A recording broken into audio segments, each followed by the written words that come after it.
everyone. Shabbat Shalom. Welcome to Thought for Shabbat on this Friday, January 27th, 2023. We're reading from Parashat Bo, and it is the final of the plagues that God is delivering on to Pharaoh and the Egyptians for not letting the Israelites go each of the first however many times. There are 10 plagues, and these, of course, are the absolute worst of them, where Moses finally gets Pharaoh to let them go after the 10th plague.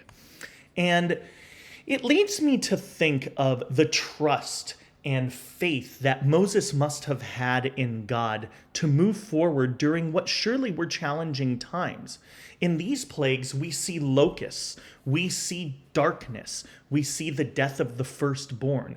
Truly awful moments where Moses is probably thinking to himself, when is this going to end?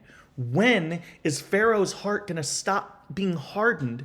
And when will he finally let them go so that we can experience better times?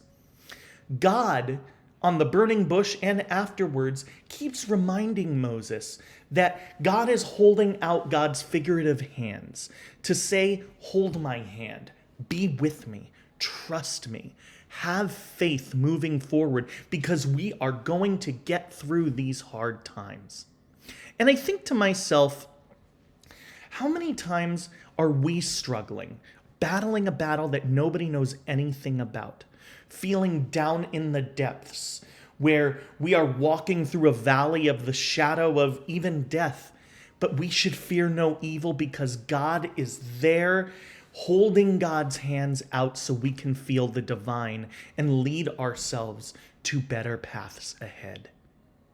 Who is the person or the divine that does that for you? Does God do that for you? Or is it your friend, your partner, your family, your rabbis? Who might it be?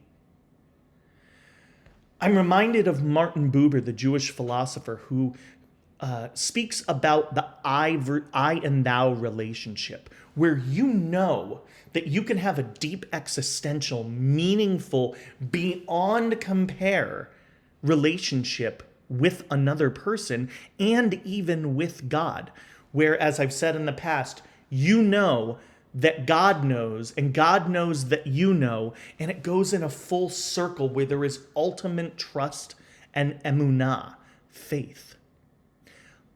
I think it was possible that Moses was developing that I-thou relationship with God, or else the hand-holding wouldn't have been there. My question to you is, who are you going to look to hold those hands for you? Who are you going to walk through the deepest, darkest valleys with, so then we can ascend and come out the other end with the other person to see the miracles in this world, just as Moses did with God as the Israelites crossed the sea? Let's think about that. Let's think about who is going to literally and figuratively hold our hand in the most challenging of moments. Who's going to lead us to our miracles? Let us find that person.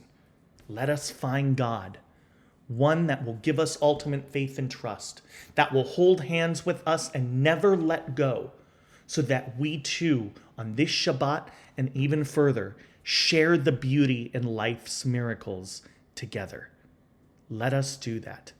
Let us find the person or the community or even the divine to hold hands with this Shabbat. Please join us tonight at 7 o'clock with our friends from Congregation B'nai Israel, with our artist in residence, a very special One Voice Shabbat with David Swirsky of the Moshav Band. And then tomorrow morning on Shabbat, there will be no Torah study at Temple. It will be held at 8:30 at Congregation B'nai Israel. So come join us over there with our friends from CBI and have a wonderful, meaningful, full Shabbat filled with song.